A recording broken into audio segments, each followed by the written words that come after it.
Assalamualaikum warahmatullahi wabarakatuh, teman-teman semua. Selamat datang di channel Jurnal Ideologi. Di sini kita akan membahas berbagai pemikiran dan ideologi tentang kehidupan dan cara menjalaninya. Kali ini kita akan membahas topik yang cukup kontroversial namun penting untuk kita pahami bersama, yaitu perselingkuhan dan bagaimana hal ini seakan menjadi hal biasa di Indonesia. Teman-teman, perselingkuhan bukanlah fenomena baru. Namun, belakangan ini kita melihat bahwa kasus perselingkuhan semakin sering terjadi dan yang lebih mengkhawatirkan seolah-olah menjadi hal yang biasa dalam masyarakat kita. Apa yang sebenarnya terjadi? Pertama-tama, mari kita lihat beberapa alasan mengapa perselingkuhan bisa terjadi. Banyak faktor yang berkontribusi, mulai dari ketidakpuasan dalam hubungan, kurangnya komunikasi, hingga godaan dari luar. Namun, ada faktor yang lebih mendasar yang perlu kita perhatikan, yaitu perubahan nilai-nilai sosial dan budaya kita. Di era digital ini, kita dibombardir dengan berbagai konten yang menormalisasi perselingkuhan. Dari sinetron hingga media sosial, kita sering melihat cerita tentang perselingkuhan yang diromantisasi.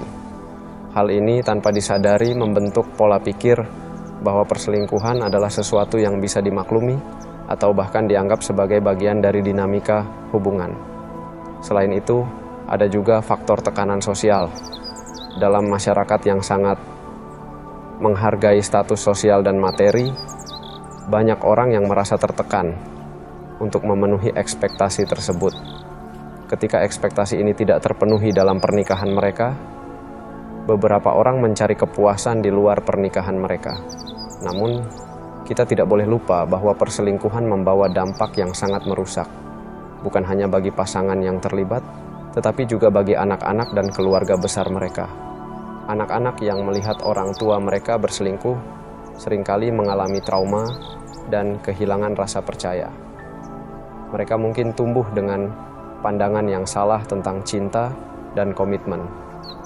Lalu, apa yang bisa kita lakukan untuk mengatasi masalah ini? Pertama, kita perlu memperkuat nilai-nilai keluarga dan komitmen dalam masyarakat kita.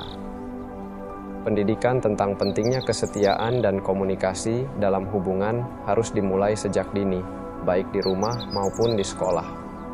Kedua, kita perlu lebih kritis terhadap konten yang kita konsumsi. Media memiliki peran besar dalam membentuk pandangan kita tentang perselingkuhan. Kita harus memilih konten yang positif dan mendidik, serta tidak meromantisasi tindakan yang merusak seperti perselingkuhan. Ketiga, bagi mereka yang merasa tidak puas dalam pernikahan, penting untuk mencari solusi yang sehat. Konseling pernikahan atau terapi bisa sangat membantu dalam menyelesaikan masalah yang ada tanpa harus mencari pelarian di luar pernikahan. Teman-teman, kita semua berperan dalam menciptakan masyarakat yang lebih baik. Dengan menolak menormalisasi perselingkuhan dan memperkuat komitmen kita dalam hubungan, kita bisa membantu mengurangi angka perselingkuhan dan dampak buruknya. Terima kasih sudah mendengarkan monolog ini. Jangan lupa like, komen, dan subscribe untuk konten-konten menarik lainnya di Jurnal Ideologi. Sampai jumpa di video berikutnya. Wassalamualaikum warahmatullahi wabarakatuh.